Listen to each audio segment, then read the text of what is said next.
কাটোয়ার রামকৃষ্ণ বিদ্যাপীঠে বঙ্গীয় সাহিত্যিক অনুসন্ধান ট্রাস্টের বাৎসরিক অনুষ্ঠান অনুষ্ঠিত হল রবিবার।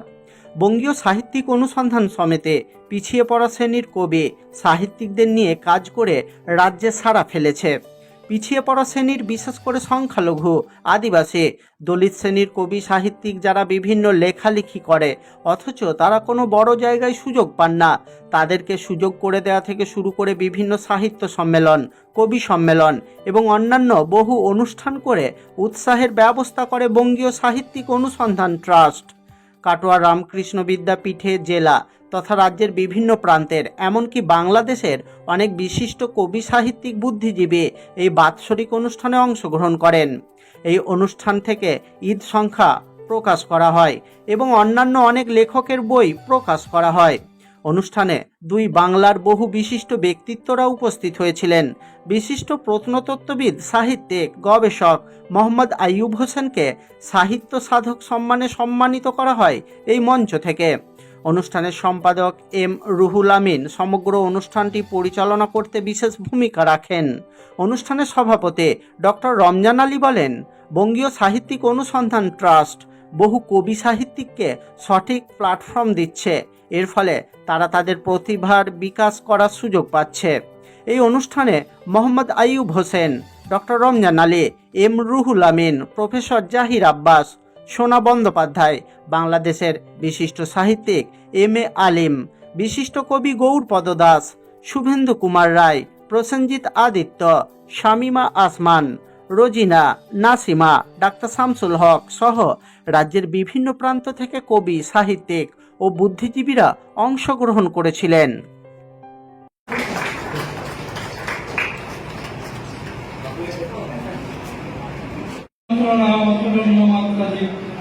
দিয়েছে যাদেরকে আশ্রয় হয়ে নির্ভীক, আজ কিভাবে তাদের কাছে চাইবে ভিক।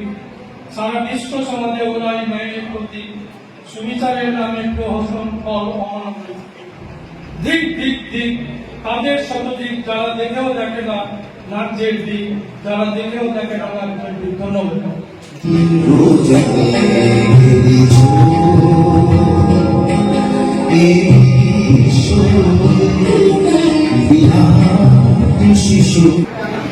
তুমি আসবে তাই আকাশে আর আলোই ছড়ানো, তুমি আসবে তাই সবকিছু আর তোমার থেকে বড় ভালো। তুমি আসবে তাই গাছে গাছে সব ফুলকলি গাছে ঢোকে, তুমি আসবে তাই পশুপথে সব হরিরাজে এসে ঢোকে। তুমি আসবে তাই পায়ে দিয়েছি হালকা জামাটা, তুমি আসবে তাই প্রান্তে আমার পরে বড় আনজান। তুমি আসবে তাই কপালে দিয়েছি সিঁদুরের রাঙাটি, তুমি আসবে তাই উত্তেজনায় বুক করে ঘুরতে। তুমি আসবে তাই বলেছে আমি শাড়িতে নয়ন সুখ, যেদিকেই তাকায় সেদিকেই দেখি তোমার সে হাত। এসো এসো বন্ধু, এসো পাড়া করি। এই সুন্দর ফুল, সুন্দর ফল, মিঠা নদীর পানি, খোদা তোমার মেহেরবানি, খোদা তোমার মেহেরবানি। মাটি সারা দুপুর, ইচ্ছে করে ধ্বংস হয়ে কাটে সারাকার, জল গেলিতে মাটি সারা দুপুর। ভাল লাগে না ভ্যাকসা গরম বলছে কুলি মজুর। উফ, কি রোদ্দুর, কি রোদ্দুর, কি রোদ্দুর, কি রোদ্দুর, কি রোদ্দুর, কি রোদ্দুর, কি রোদ্দুর। আমরা গতবারে একটা বিষয় করেছিলাম এবং যে বিষয়ের মধ্যে একটা আমরা সম্প্রীতি বার্তা যারা পৌঁছে দিতে পারি, এবার সেটাই করেছি।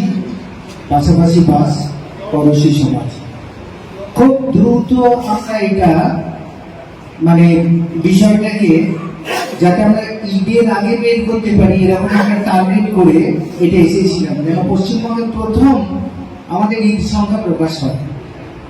যাই হোক, নানা কারণে ভোট ইত্যাদি বিভিন্ন বিষয়গুলো নিয়ে আমরা একটু পিছিয়ে পড়েছি এবং একটা প্রবল এই যে গরমের সময় আমরা বাধ্য হলাম।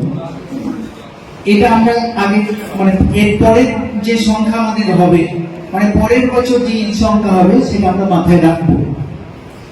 আর রোববার সঙ্গে যেটা কথা হচ্ছিল, আমরা এখন থেকে মানে কাল থেকেই আমরা শুরু করে দেব আগামী ঈদ সংখ্যার ভাবনা নিয়ে। এবং আমরা চেষ্টা করব, আপনারা সবাই জানেন যে সব থেকে বড় যে সমস্যা সেটা হচ্ছে আর্থিক সমস্যা, সেটা যাতে আমরা কাটিয়ে উঠতে পারি এবং এই সংখ্যাটাকে যাতে আরো বড় করতে পারি, এটা আমার মাথায় আমাদের থাকবে। তো এই সংখ্যার ক্ষেত্রে আমরা কোনো বাধা রাখিনি। আমাদের মূল বিষয় কিন্তু এটা যে যারা আমরা বিভিন্ন সুযোগ পাচ্ছি না, আমাদের পিছিয়ে পড়া সমাজ এবং যারা নির্মিত চাইনি, যারা লেখার ক্ষেত্রে লিখছেন কিন্তু কোনো প্ল্যাটফর্ম পাচ্ছেন না, সেইগুলোকে আমরা অগ্রাধিকার দিয়েছি। অনেক হয়তো প্রশ্ন করবেন যে আরো অনেক তো ভালো ভালো লেখা আরো অনেক আমাদের মধ্যে আছে, সেই লেখা নেই কেন?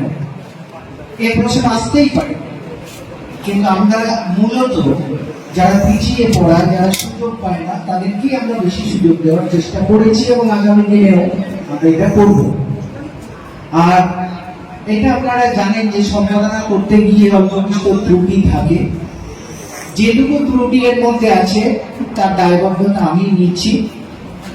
এবং এবার আমরা প্রকাশটা গতবারে বর্ধমান থেকে করেছিলাম, কিন্তু এবার টোটাল কাজটা করে আমরা কলকাতা থেকে করেছি।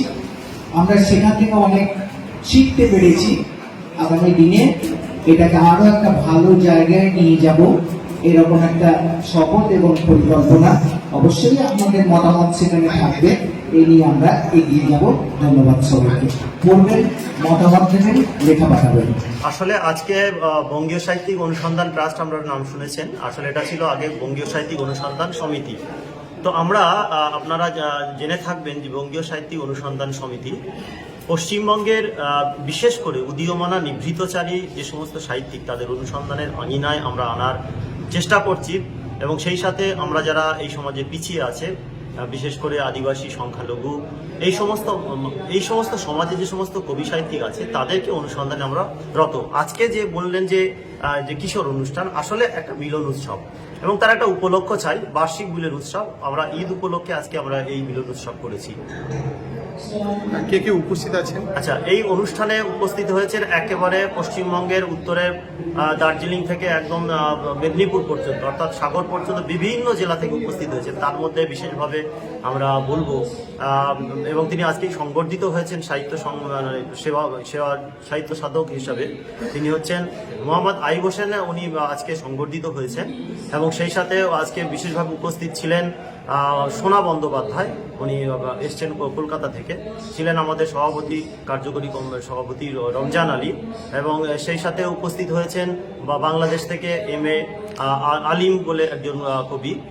তার সাথে সাথে বিভিন্ন গুণীজন, যেমন আমাদের কবি আকমাল হোসেন উপস্থিত হয়েছেন। নাম তো অসংখ্য নাম আছে, নামগুলো বলতে আমরা অনেক নাম আসবে, কিন্তু তাদের মধ্যে যারা সবাই এসছেন তাদেরকে আমরা হার্দিক শুভকামনা জানাচ্ছি। আপনার নাম, পরিচয়? আমার নাম এম রুহুল আমিন, সম্পাদক, বঙ্গীয় সাহিত্যিক অনুসন্ধান ট্রাস্ট।